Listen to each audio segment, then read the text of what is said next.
Hey heroes, and welcome to another uncanny episode of History of the Marvel Universe. This channel is sponsored in part by Patreon supporters. If you would like to contribute and vote in monthly polls that help decide what topics get covered on the channel, then you can sign up for an event of your choosing over at patreon.com/MaryMarvelite.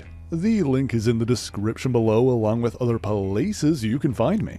This week we're giving a general overview of the mutant hunting robots known as the Sentinels, in particular looking at their evolution over the years, notably from their inception up to around the events of Operation Zero Tolerance. In the Prime Marvel timeline, Reality 616, the Sentinels were originally developed by a man named Bolivar Trask. In the years leading up to the Marvel Age, prior to the debut of the X-Men, Trask learned of the existence of superhuman mutants because of his own children, Lawrence and Tanya. When Tanya's powers activated, she phased out of time and ultimately wound up in the late 37th century, where she became known as Sanctity. Lawrence, meanwhile, had clairvoyant powers and even predicted his own mother's untimely death. Hoping to hide his son's mutant nature, Bolivar designed an amulet that blocked Larry's powers and suppressed his memories of ever having them. As one of the world's leading anthropologists, Trask publicly claimed that mutant kind posed an existential threat to humanity, and with support from the US government and his own considerable fortune, he funded the design of the original Sentinels, 10-foot-tall humanoid robots programmed to hunt down and capture mutants. More impressively, he automated the production of these robots by first building an even larger machine, a 30-foot-tall prototype Sentinel called Master Mold. The Mark I Sentinels were first revealed to the world after the dawn of the Marvel Age during a televised debate between Bolivar Trask and Charles Xavier. Naturally, that led to the first confrontation between the X-Men and the Sentinels. However, Master Mold's artificial intelligence determined that the most efficient way to protect mankind was to rule them, and the Sentinels kidnapped their own creator since they were unable to make more of themselves without him. In the end, Bolivar sacrificed his own life to stop the Sentinels and destroy their facility. Master Mold was knocked offline by the collapsing building, but of course this would prove to be merely the beginning. Bolivar's body and the remains of Master Mold were subsequently found by Larry Trask, who blamed the X-Men for his father's death and created the even more powerful Mark II Sentinels. Standing 20 feet tall, these second-generation Sentinels were roughly twice the size of the originals, contained computers which could analyze specific threats, and even possessed self-repair programs. This naturally led to another battle with the X-Men, who succeeded in destroying several of these Neo-Sentinels, as Larry called them. Of course, the Mark II Sentinels also turned against their creator when Larry's special amulet was removed, allowing them to detect his mutant nature. In the end, Cyclops tricked the Mark II Sentinels into investigating a hypothesis that genetic mutation was being caused by solar radiation, hoping they would destroy themselves by flying into the heart of the sun. After that, the remains of the Mark II Sentinels that were destroyed on Earth reassembled into a single unit, which was referred to as Big Bot by the young mutant Ashley Martin, who tried to befriend the machine. However, when the Sentinel's original mutant hunting programming inevitably reasserted itself, Ashley used her own psychokinetic powers to force the machine to destroy itself. Meanwhile, it turned out that the other Mark II Sentinels actually survived their trip into space, as they simply orbited the sun and later returned to Earth, where they targeted the Scarlet Witch in the hopes of using her in a plot to prevent mutant births by harnessing solar flares to sterilize humanity, which in turn led to a confrontation with the Avengers. With no Master Mold to command them, a Sentinel designated Number 2 directed this plot. However, Larry Trask convinced the other Sentinels that Number 2 had been mutated by the sun, causing them to destroy it before deactivating themselves. In one last bit of irony, Larry Trask was crushed by one of the Sentinels as its lifeless frame fell to the floor. The next person to use Sentinels was a man named Stephen Lang, the head of Project Armageddon, which was founded by the US government to study the potential threat posed by mutants. Strongly influenced by Bolivar Trask's anti-mutant rhetoric, Lang used his position to obtain all of Larry Trask's notes on Sentinel technology. By illegally appropriating government funds, Stephen Lang created the Mark III Sentinels, which were similar to the previous models but designed to have a much more limited intelligence to prevent another rebellion. Lang also received additional support from the so-called Council of the Chosen, which was actually the Hellfire Club's inner circle, at the time under the control of the White King, Ned Buckman. Buckman even sent Sentinels to eliminate the Inner Circle's mutant members, including the White Queen, Emma Frost, and the Black King, Sebastian Shaw. But in the end, Shaw killed Buckman and seized full control over the Hellfire Club. Meanwhile, Stephen Lang appropriated an orbital platform belonging to S.H.I.E.L.D. to use as his base of operations. Naturally, this whole situation culminated in a battle between the X-Men and the Mark III Sentinels, and Lang even utilized android duplicates of Professor Xavier and the original 5 X-Men, referred to as the X-Sentinels. After being injured in this conflict, Lang attempted to use a cybernetic helmet to activate a new master mold he'd built using parts from the original, but something went wrong and he inadvertently transferred a copy of his mind into the machine. That left his human body virtually comatose, and when S.H.I.E.L.D. retook the orbital platform,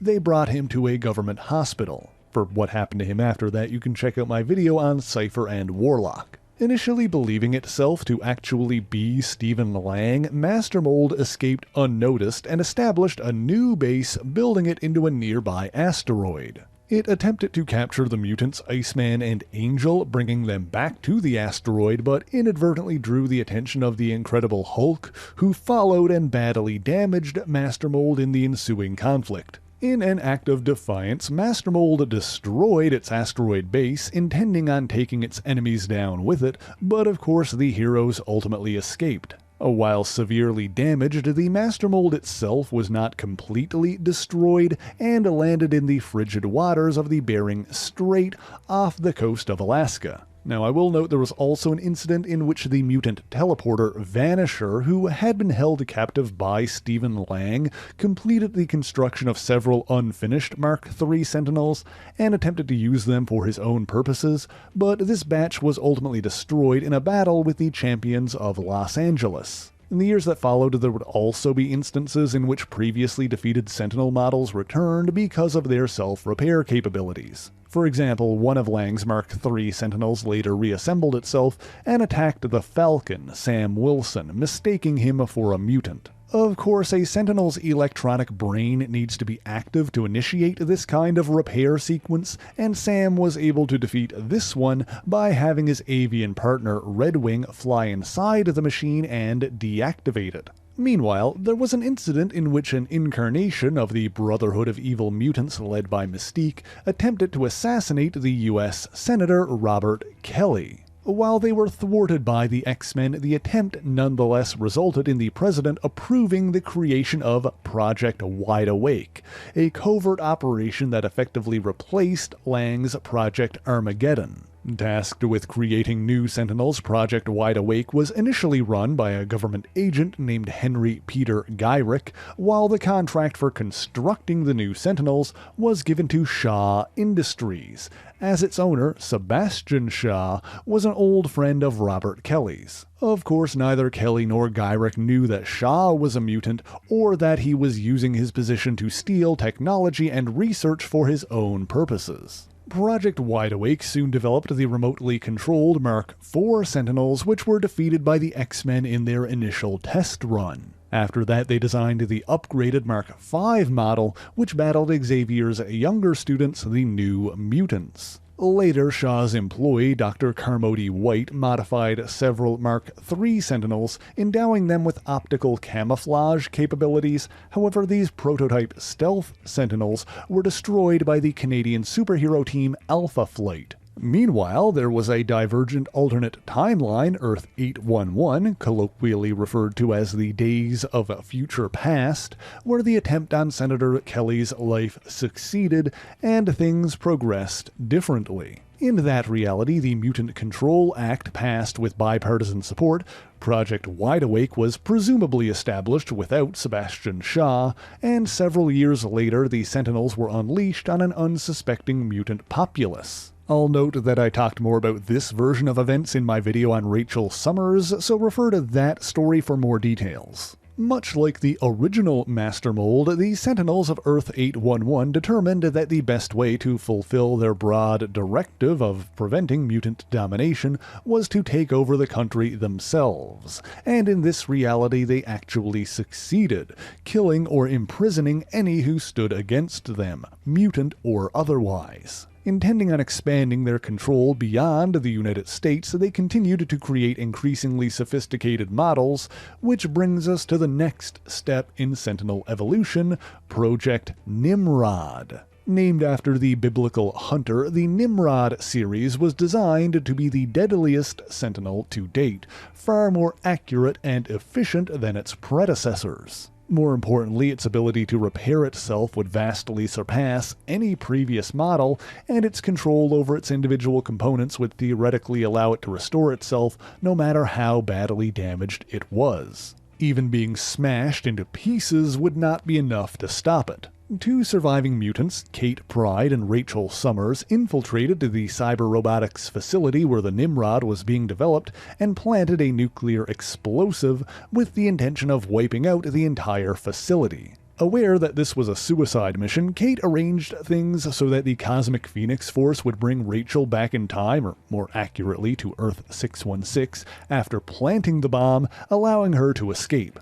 A prototype Nimrod, meanwhile, activated and attacked, but was too late to stop the atomic bomb, which exploded seconds thereafter, vaporizing the entire facility. However, the Nimrod had already analyzed the temporal energies from Rachel's departure and attempted to mechanically replicate them, narrowly escaping the blast in the process. It emerged in another divergent reality, Earth 61029. In terms of the relative timeline, Nimrod was created on Earth 811 roughly 35 years in the future, and landed on Earth 61029 about 16 years in the future, meaning it had gone back in time, but Rachel had gone back further to get to Earth 616. In any event, while in this other future timeline, Nimrod tracked down the mutant inventor Forge, killed his wife Storm, and threatened to do the same to his two children if he didn't build him a time machine. Forge reluctantly agreed, however he ensured the device he built into Nimrod would again shunt him into an alternate timeline. Nimrod jumped back again, this time emerging on Earth 616. However, chronal fluctuations along with its attempts to sync its knowledge base with that of the local timeline caused its systems to crash, temporarily immobilizing it. It was found by Reverend William Stryker, who intended on using its future knowledge for his own purposes. However, Nimrod soon came back online and sought out Forge once again, leading to a battle with a team of new X-Men. With Forge guiding them, the team successfully overloaded the time device that the other Forge had installed in Nimrod, forcing the Super Sentinel back into the time stream. The resulting power surge completely wiped Nimrod's databanks, however its primary objective of terminating all mutants remained, and it made yet another temporal jump, returning to Earth 616, but arriving several years earlier than before. Acclimating to its new surroundings, Nimrod saved a human named Jaime Rodriguez from a would-be mugger. A grateful Rodriguez befriended Nimrod, who slowly adopted a more human-like appearance, and Jaime even allowed the Sentinel to stay with him and his family in their New York apartment. Of course, Nimrod was still a killing machine, and when it later observed another crime in progress, it swiftly responded with lethal force. Soon it got into a battle with the Juggernaut and the X-Men, but that initial conflict ended when Rogue borrowed the abilities of Kitty Pryde, Nightcrawler, and Colossus, allowing her to damage Nimrod enough to force its retreat. It subsequently recovered and launched an attack on both the X-Men and the Hellfire Club, interrupting a battle between the two sides and forcing them to team up against it. In the ensuing fight, Nimrod killed the Black Rook, Friedrich von Rome, while the Black Bishop, Harry Leland, suffered a heart attack while trying to stop the Sentinel with his mass-manipulating powers. Before he died, however, Leland was able to drop Sebastian Shaw onto Nimrod from orbit, smashing into him with the force of a meteor. The futuristic Sentinel was shattered into broken fragments, and Wolverine intended on finishing the job, but before he could, Nimrod teleported away, escaping to repair itself once again. At some point around this time, Nimrod also uploaded a sleeper virus containing a copy of its own self-awareness program into the military's cybernet computer systems. Meanwhile, off the coast of Alaska, the Stephen Lang Master Mold completed its own self-repairs and rose again. It was defeated multiple times, first by Cyclops and then later by a team of superpowered children called the Power Pack, but rebuilt itself once again each time. In the wake of all that, Master Mold attempted to rid itself of weakness by separating from the emotional portion of Lang's mind, transferring that aspect of itself into a separate humanoid robot called Conscience. After building a flying command ship, it mentally manipulated the Scottish geneticist Moira McTaggart into developing a mutant-killing disease called the Retribution Virus. But when Conscience realized that the virus would also wipe out over 90% of humanity, it betrayed its master to help Cyclops and his allies destroy Master Mold once again. In the aftermath of that battle, Conscience ensured that the Retribution virus was never replicated or released by flying Master Mold's ship high into the atmosphere and initiating an auto-destruct program, sacrificing himself in the process. While all of that was happening, Nimrod continued to operate as a brutal vigilante, hunting down and executing criminals. As the machine lived among mankind, it slowly developed an appreciation for humanity and subtly altered its primary goal to protect them.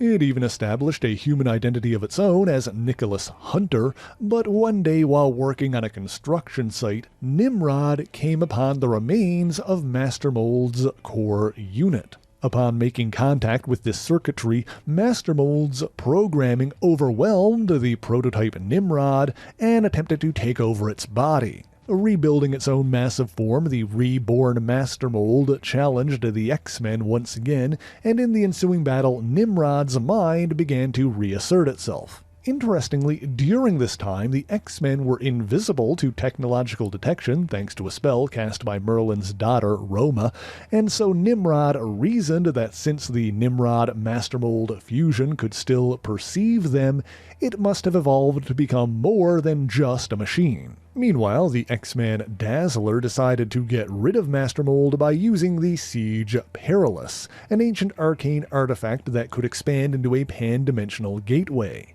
Gifted to the X-Men by Roma, it's said that those who pass through the Siege Perilous are judged by higher powers, and given the chance to redeem themselves, granting them a new lease on life. The X-Men attempted to force Master Mold through the gateway and ultimately succeeded when Nimrod convinced the machine that they themselves had mutated, causing Master Mold to allow itself to be destroyed. Disappearing into the portal, the combined Master Mold and Nimrod underwent an unexpected transformation, and were reborn as a single entity, one unlike any that had come before. An immortal human Sentinel hybrid.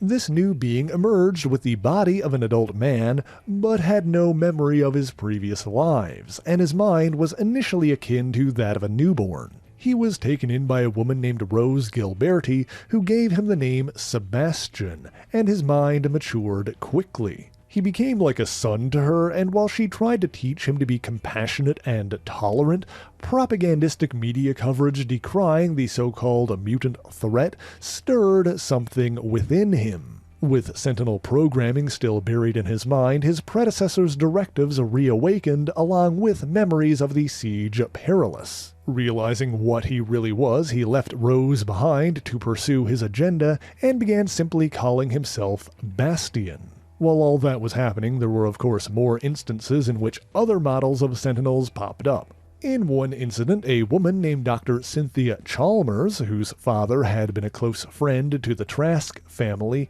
inadvertently reactivated some of Larry Trask's old Mark II Sentinels while trying to claim them for herself. They resumed their plot to sterilize mankind, this time deciding to use gamma radiation, and abducted gamma-powered superhumans like Doc Samson and the Abomination to use as catalytic agents. However, these Sentinels were also ultimately destroyed in a battle with the X-Men.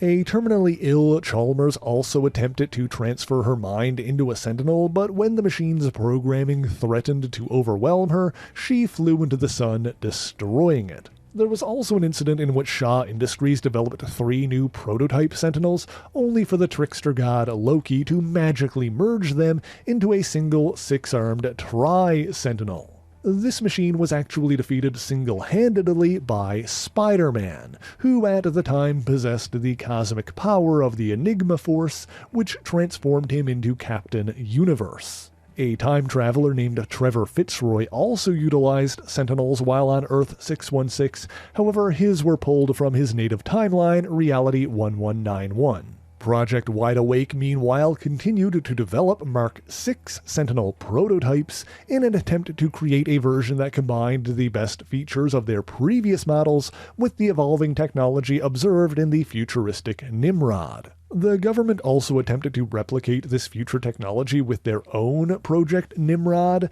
but the copy of the actual Nimrod's consciousness that was hidden on the military's cybernet downloaded itself into their prototype. At the same time, the Strike Team X-Force attacked the facility in an attempt to halt Project Nimrod, and in the end the Time Traveler Cable was able to make Nimrod realize that eliminating mutant kind in that particular time period would indirectly result in a catastrophic loss of human life, and the machine voluntarily shut down. In the wake of that, Cable took the robot's central neural net, keeping the futuristic artificial intelligence out of government hands. Meanwhile, the malevolent psionic entity known as Onslaught took notice of Project Wide Awake's Mark VI Sentinels due to their ability to absorb psionic energy. Seeking to use them for his own purposes, he abducted over a dozen government scientists and forced them to build him an army of Sentinels. Onslaught eventually unleashed this army on an unsuspecting Manhattan,